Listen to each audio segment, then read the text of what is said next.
যশোরে এসে বলছিল একদল খাইয়া হই বানাইছে আর একটা খাইতো চাল চুলকানি উঠছে অনেকে। আরে কোনো বক্তার কোনো দলের নাম পয়লায় চুলকানি যাদের উঠছে বলে কি রে কেটা কলা খায়, বলে আমি কি কইছি আমি চোখের চলে কলা খাই, কথা কয় না। তাহলে কলা খাস কেটা রে, বলে চোখের চলে আমি কলা খাই থেকে আমি কইছি। হ্যাঁ, কামার মনে মনে যারা যার মনে যেটা পাল্টা উড়ে গেছে। খাওয়ার দান্দা করার কেউ নাই। এখন এই দেশের মানুষকে কেমনে শান্তি দেওয়া যায় সেটা দান্দা করতে হবে। শান্তি দিতে পারে একমাত্র কোরআন। কথা বলেন ঠিক না? শাহজালালের পাকভূমিতে যারা আসে বাগ বসাতে, শাহজালালের পাকভূমিতে যারা আসে বাগ বসাতে, রুধারতের দালাল ওরা এই দেশ থেকে জলদি তারা। এখনো আনাচে কানাচে অলিতে গলিতে এই কাউয়াকাদের মতো যারা লুকিয়ে আছে এদেরকে পাইলে জাটা পিটা করে বাংলা ছাড়া করা দরকার। কথা বলতে হবে ঠিক না? আমার ভাইয়েরা, কতক্ষণ আপনারা আওয়াজ দিতে পারবেন দেখা যাবে আজকে। পারবেন কতক্ষণ আওয়াজ? হ্যাঁ, কতক্ষণ?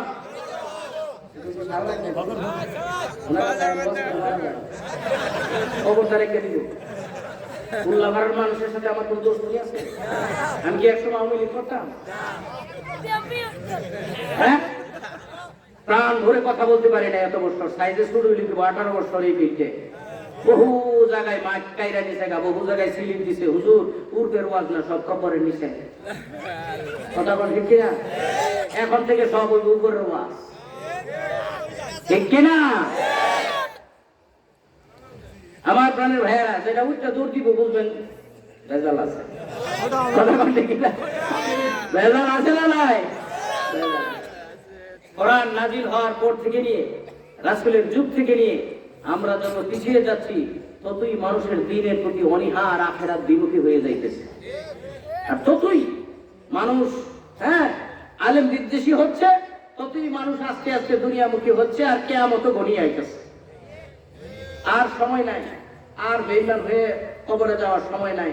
পাক্কা ইমানদার হইয়া আল্লাহ এবং আল্লাহর রাসূলের পথে চলেই কবরে যাওয়া লাগবে। এই জন্যই টার্গেট একটাই, উলামায়ে কেরামদের মিশনে আপনাদের যোগ দেওয়া লাগবে। ঠিক কিনা গো? আলেমদের মিশন যেটা, আপনার আমারও মিশনই সেটা। এই যে মাদ্রাসা, এটা ইসলামের পাওয়ার হাউস। কথা বলতে হবে ঠিক কিনা? এই সমস্ত ইসলামের পাওয়ার হাউস যদি ঠিক থাকে, ইসলাম এই জমিনে ঠিক থাকবে। অনেকেই কয় ব্যাংকের ছাতার মতো অনেক মাদ্রাসা। যারা বলে ব্যাংকের ছাতার মতো অনেক মাদ্রাসা, আমি বলতে চাই এরাই কোরআন ভালোবাসে না। কুয়ার ব্যাংকের মুলবি কুয়ার খবরই রাখে, দুনিয়ার খবর রাখে না।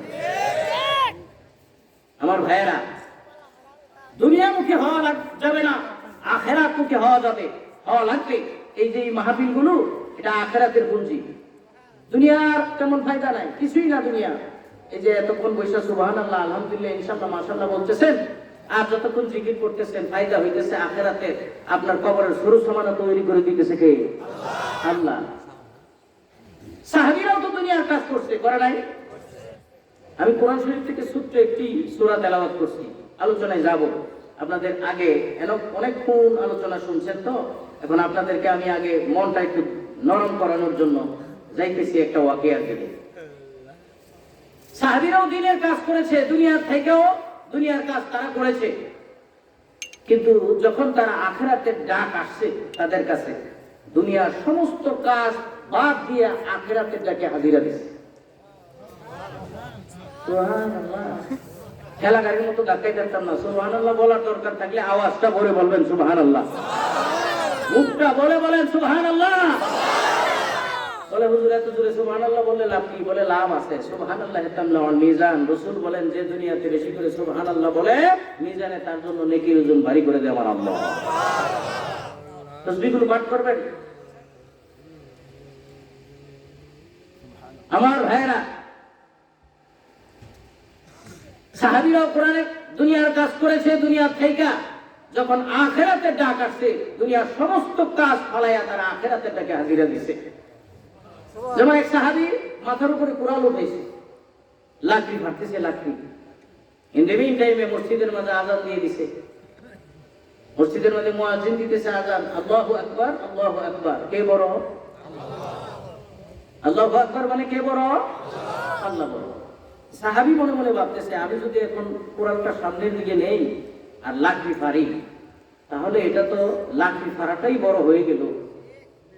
আল্লাহ বড় হইল না। অতএব সাহাবীদের ক্যারেক্টার ছিল কোরআনটা সামনের দিকে না নিয়া একেবারে পিছনে নিক্ষেপ করে ওযু বানাইয়া মসজিদে দৌড় শুরু করছে। আমি আপনি হইলে কি করতাম? যদি হুজুররা যায় তাবলীগের দাওয়াত দেয়, চলেন না 3 দিনের লেগে যায়, আমরে কয় কি জানেন, হুজুর আপনারা তো আজারে খায়েন, গজারে গীত গান, আপনাদের তো খায়া কাম নাই, আঙ্গর কত কাম কত কাম, জামুনে ছেলে মেয়েদের বিয়ে শাদী করা এলো, চাকরি পায় এলো, রিটায়ার হয়ে এলো, এই ধরনের চিন্তা করতে করতে চাকরিও পায়, রিটায়ার হয়, এরপরে দাওয়াত দিতে যায়, বলে দাড়ি মুছ পাইকা লোক, দাড়ি মুছো পাকে, বৃদ্ধ হয়, এরপরও তার আল্লাহর কাম নেওয়ার সময় নাই। আল্লাহ বলেন, দুনিয়ার 16 আনা বুঝলি রে বান্দা, আখিরাতের 1 আনাও বুঝলি না, তোর মতো জাহেল আর কেউ নাই। এই মতে হার চিদের আদানে কি চিজ, এই মতে গুণ রানাদানি আহমকি, ওরে আহমক, সব জিনিসের কদর জানো কিন্তু তুমি নিজের কদর জানো না। আর প্রশ্নের জবাব দেন তো, বাংলাদেশের জাতীয় পাখির নাম কি? দোয়েল। কি হয়? দোয়েল পাখির কি জানা আছে? বাংলাদেশ সরকার তাকে জাতীয় পাখি ঘোষণা করছে। দোয়েল পাখির জানা আছে? বাংলাদেশ সরকার তাকে জাতীয় পাখি ঘোষণা করছে। জানা থাকলে কি রাস্তাঘাটে আনাচে কানাচে গাছের ডাইলে দৌড়াদৌড়ি করতো না সংসদে ঢুকতো? সংসদে ঢুকে কি করতো? বাজার যাও, কথা কয় না। ও মুসলমান, তোমাদের দাম কত এটা যদি তুমি জানতা, হিন্দুদের বুঝাই যায় কোনোদিনই মুসলমান আড্ডা মারতো না রে, আজান হয়ে গেলে মসজিদে ঢুকে যাই।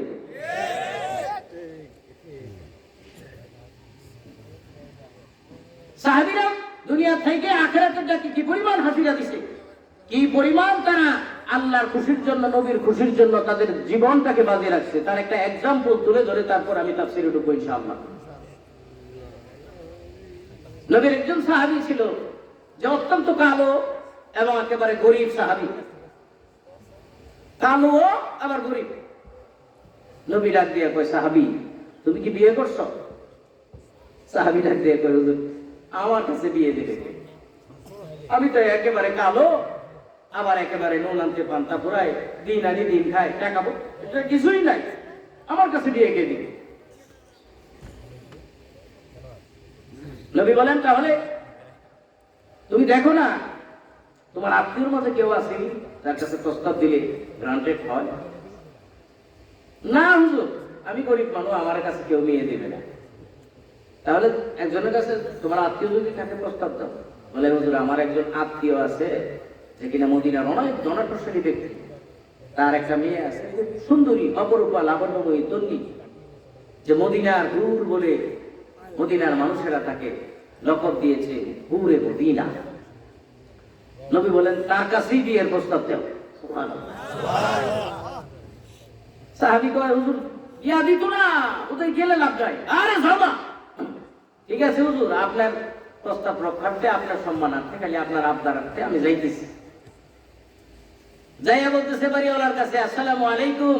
ওয়ালাইকুম আসসালাম। আপনার মেয়ে ঘুরে মদিনাকে আমার কাছে বিয়ে দেওয়ার জন্য রাসূল প্রস্তাব দিয়ে প্রেরণ করেছেন।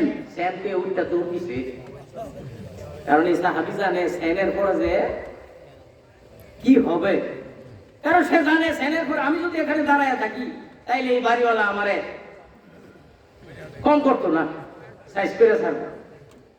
দৌড় শুরু করছে, আর ওই বাড়িওয়ালা তো গর্জন শুরু করে দিয়েছে। হ্যাঁ, কত বড় সাহস! আমি মদিনার জনপ্রশালী ব্যক্তি, আমার টাকা পয়সার কোনো অভাব নাই, আমার একমাত্র মেয়ে হুরে মদিনা, মদিনার হুর, যাকে মানুষ হুরে মদিনা বলে, অপরূপা, চন্নি, একমাত্র মেয়ে, সুন্দরী মেয়েটার বিয়ের প্রস্তাব দিল এক কালো সাহাবী।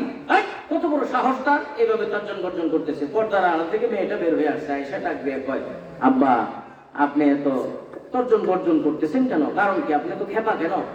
খেপা মানে মারে তুই তো জানোস না, আজকে এমন একটা বেরো হয়, একটা কালো পিচ্ছি, একেবারে দেখতে শুনতে ভালো না, একবারে কালো একটা চেহারা একটা ছেলে আইসা তোর বিয়ের প্রস্তাব দিছে। আপনি কি প্রস্তাবে রাজি না? রাজি? তোর যে কথা, ওর প্রস্তাবটা দেওয়ার সাহস কোথায় থেকে পাইলো, ওইটি আমি আগে দেখে নিব। মেয়েটি ডাক দিয়ে কয়, বাবা আপনি এই প্রস্তাবে যদি আপনি রাজি নাও হন, আমি মেয়ে কিন্তু এই প্রস্তাবে রাজি। বাবা ডাক দিয়ে কয়, সর্বনাশ, নিজের পায়ে নিজে কোরআনের আঘাত করিস না। আমার ভাইয়েরা, মেয়েটি এবার ডাক দিয়ে বলে, বাবা ছেলে কেমন ছিল আমি জানতে চাই না, সুন্দর কিনা জানতে চাই না, ধনী কিনা জানতে চাই না। বাবা শুনো, এই প্রস্তাবে আজকে আমি কেন রাজি হয়েছি জানোনি? এই প্রস্তাবটা ছেলের পক্ষ থেকে আসে নাই, শুনতে পাও নাই। ছেলেটি বলে গেছে, আল্লাহর হাবিব প্রস্তাব দিয়ে প্রেরণ করেছেন তোমার মেয়েকে তার কাছে বিয়ে দেওয়ার জন্য।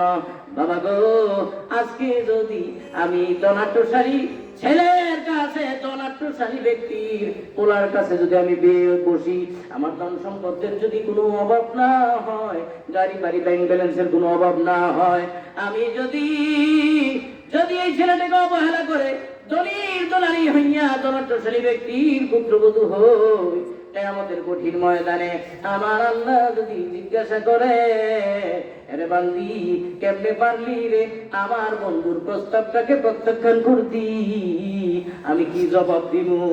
রে বাবা, দুনিয়ায় আমি যদি সুখী না হই, কিয়ামতের কঠিন ময়দানে আমি দুঃখী হতে চাই না।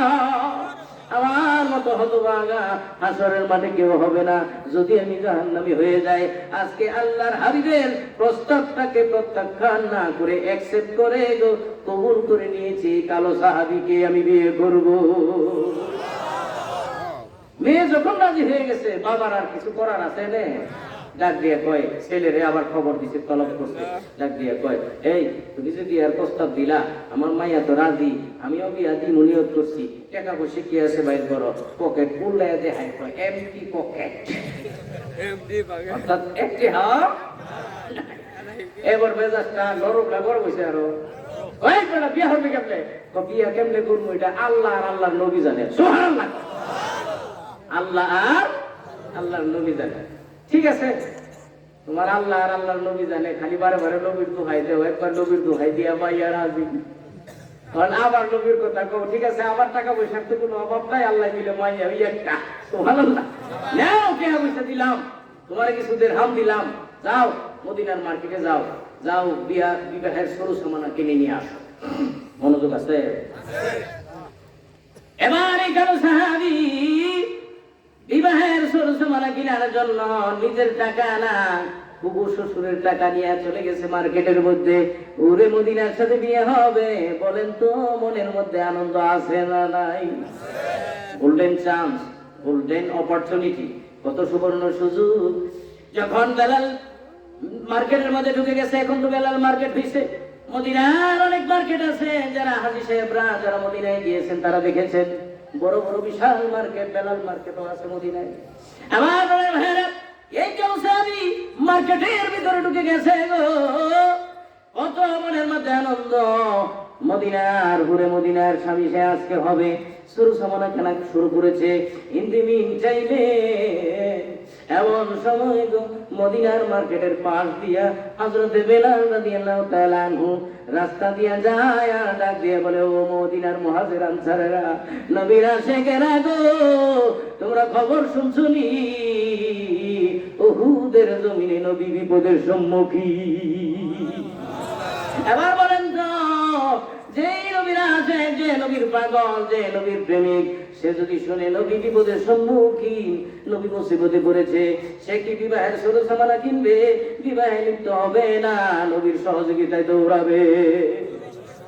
যদিও আমরা নবীর কেউ গালি দিলে আমরা জাস্টিফাই করি, কোন দলের লোকে গালি দিছে, এরপরে বিচার। আমি বলতে চাই, যে দলের লোকই হন না কেন, যে তরিকার লোকই হন না কেন, আমাদের আল্লাহ একজন, নবী একজন। নবীরা যদি গালি দেয় কেউ, সে আওয়ামী লীগ করতে পারে, বিএনপি করতে পারে, জামাত করতে পারে, চরমোনাই করতে পারে, জাতীয় পার্টি করতে পারে, কোন দল দেখার কোন সুযোগ নাই। যাই করবে তাকে ফাঁসির কাস্টে, নবীকে গালি দিলে ফাঁসির কাস্টে তাকে জমাইতে হবে। ঠিক কিনা ধরে কর? এইবার নবীর যে পাগল, নবীর যে প্রেমিক, এমন সময় শুনেছে নবী উহুদের জমিনে বিপদের সম্মুখীন। হযরতে সালাবা, হযরতে সাআদ সলবি, ওই কালো সাহাবীর নাম হলো হযরত সাদ সুলবি। কালো সাহাবী মনে মনে ভাবে, এমন সময় এই মুহূর্তে আমি শুনেছি নবী বিপদের সম্মুখীন উহুদের ময়দানে। আমি যদি বিবাহের সরু সামানা কিনে গো আমি পুরে মদিনার স্বামী আজকে হয়ে যাই, দুনিয়ার মাঝে আনন্দ উল্লাসের কোনো অভাব যদি আমার না হয়, কিয়ামতের কঠিন ময়দানে আমার আল্লাহ যদি ডাক দিয়ে বলে, আরে সাহাবী শুনছিলে তো আমার নবী উহুদের ময়দানে উহুদের জমিনে বিপদের সম্মুখীন হয়েছিল, কেমনে পারলি রে উহুদের জমিনে না যাইয়া বিবাহের মধ্যে লিপ্ত হয়ে যাইতি? আজকে যদি আমি দুনিয়ার মাঝে ওরে মদিনার স্বামী হই, কিয়ামতের কঠিন ময়দানে আমার আল্লাহ যদি প্রশ্ন করে, নিশ্চয়ই কিয়ামতের কঠিন ময়দানে আমাকে আমার আল্লাহ হুর দেবে না। দুনিয়ার হুর বাদ দিতে পারি রে, আমি আল্লাহর জান্নাতের হুর বাদ দিতে পারি না। আমি আল্লাহর জান্নাতের হুর বাদ দিতে পারি না, আমি নবীর পক্ষে থাকবো। এবার সে সরু সামানা বিবাহের সরু সামানা কিনে এই যেই টাকাটা দিয়েছিল, দিরহাম দিয়েছিল, ওটা দিয়ে উট আর নাঙ্গা তরবারি কিনে উহুদের ময়দানে ঢুকে গেছে। সুবহানাল্লাহ বলে কয়, উহুদের ময়দানে ঢুকে গেছে। উহুদের ময়দানে যাই এই কালো সাহাবী মুখটা এইভাবে মুখোশ করে মাস্ক পরে এইভাবে মুখটা ঢেকে, কারণ নবী তাকে বিবাহের জন্য পারমিশন দিয়েছে। নবী দেখার পরে হয়তো ডাকতে পারে, তুমি সাহাবী যুদ্ধের ময়দানে যাওয়ার দরকার নাই, তুমি চলে যাও, তুমি বাড়িতে চলে যাও, হুরে মদিনার সাথে তোমার বিয়ে হবে। নবী যাতে না চিনে, সাহাবীরাও যাতে না চিনে, মুখটা এভাবে মুখটা না পর্যন্ত কভার দিয়া সাহাবী যুদ্ধের ময়দানে ঢুকে পড়েছে। সিংহের মতো যুদ্ধ করতে শুরু করেছে, কচু কাটা শুরু করেছে কাফেরদেরকে। যারে যেখানে পাচ্ছে গো যুদ্ধের ময়দানে বীর বিক্রমের মতো যুদ্ধ করতেছে। এই মুহূর্তে উহুদের ময়দানে খবর পৌঁছায় দিছে, শয়তান মারদুদ মানুষের বের ধরে শয়তান মারদুদ খবর পৌঁছায় দিছে। মদিনার অলিতে গলিতে খবর চলে গেছে, কাতপুদিলা মুহাম্মদ সাল্লাল্লাহু আলাইহি ওয়াসাল্লাম, মুহাম্মদ নাই রে, মুহাম্মদ চিরবিদায় হয়ে গেছে। সাহাবীদের মনোবল নষ্ট হয়ে গেছে, সাহাবীরা কাঁদতে শুরু করেছে, তার জন্য যুদ্ধ করব রে, কি জন্য আর উহুদের ময়দানে যুদ্ধ করব? যুদ্ধ করে কি লাভ হবে? আর যুদ্ধ করে কি লাভ? হযরত ওমর ডাক দিয়ে বলে, ও মুনাফিকেরা, তোমরা কে কোথায় আসো? আসো আসো, আজকে তোমাদের সাথে আমার পাক্কা লড়াই হবে। কারণ শুনেছি রে উহুদের জমিনে আমার নবী নাই, যে জমিনে নবী নাই ওই জমিনে আমি উমর বেঁচে থাকতে চাই না। হযরত আলী সেজদায় পড়ে গেছে, আমার আল্লাহকে ডাক দিয়ে বলে, মালিক অন্যায় করেছি, অপরাধ করেছি, ঈসা নবীর মতো তোমার বন্ধুকে আকাশে তুলে নিও না। অন্যায় যদি হয়ে থাকে, অপরাধ যদি হয়ে থাকে গো, শাস্তি দিতে হয় আমাদেরকে দাও। তোমার বন্ধুকে আমাদের কাছে ফেরত দিয়ে দাও। তোমার বন্ধু কোথায়? কোথাও তো আমরা তোমার বন্ধুকে খুঁজে পাইতেছি না। হায় হায় রে, আমার আপনার নবী একটা আঘাত পাইয়া গো নবী একটা গর্তের মাঝে পড়ে গেছে। এই গর্তের পাশ দিয়া একজন সাহাবী যাইতেছে, হঠাৎ করে গর্তের মাঝে নজর করে দেখে নবী পইড়া রইছে। ওই সাহাবী হযরত আলী সাজদায় পড়ে কান্নাকাটি করতেছে। হযরত আলীর কানের গোড়ায় মুখ লাগায় ডাক দিয়ে বলে, আলী রে, আর কাঁদিস না রে, আর কাঁদার দরকার নাই, নবী দুনিয়া থেকে চলে যায় নাই, নবীর সন্ধান পাওয়া গেছে, নবীর খবর পাইছি। হযরত আলী ডাক দিয়ে বলে, সাহাবী কোথায় রে আমার দয়াল নবী, লইয়া যা আমারে। হযরত আলী দেখে নবী কাঁইত হয়ে পড়ে রয়েছে। হযরত আলীকে দেখে নবী আমার ডাক দিয়ে বলে, আলী রে, আমাকে এখান থেকে তাড়াতাড়ি গর্তের ভিতরে আমি পড়ে আছি রে। নবী আমার ডাক দিয়ে বলে, আমার তুল। হযরত আলী ডাক দিয়ে বলে, নবীজি গো একটু তাড়াতাড়ি ওঠেন। সাহাবীদের মনোবল নষ্ট হয়ে গেছে, সাহাবীরা কাতরাচ্ছে, সাহাবীরা আপনাকে একটু দেখুক, মনোবল ফিরে আসবে। নবী আমার ডাক দিয়ে বলে, শুধু উঠতে বললি রে, আমার মাথার দিকে তাকাইয়া দেখ, একটা পাথরের আঘাতে লোহার হেলমেট ফেল করে রে, একটা লোহার পেয়ারাক আমার মাথার ভিতরে ঢুকে গেছে, আমি সহ্য করতে পারতেছি না, প্রচন্ড ব্যথা মাথার মধ্যে রে, আমার একটু হযরত আলী ডাক দিয়ে বলে, আমি লোহার পেরেকটা আমি তুলতেছি। এমন সময় এক সাহাবী আয়েশা ডাক দিয়ে বলে, আলী রে, জীবনে নবীর বহু উপকার করেছ, আজকে আমাকে একটু সুযোগ দাও, একটু উপকার করব। কি উপকার? আমি আমার জীবনের বিনিময়ে হলেও নবীর মাথা মোবারক থেকে আমি এই লোহার পেরেকটা তুলে দেব। হযরত আলী বলে, ঠিক আছে, তাড়াতাড়ি করো। হযরত আলী দেখেন ওই সাহাবী নবীর কাঁধের উপর ভর দিয়া মাথার মাঝে একটা হাত করে কামড় দিয়া লোহার পেরেকটা তুলতে চেষ্টা করে।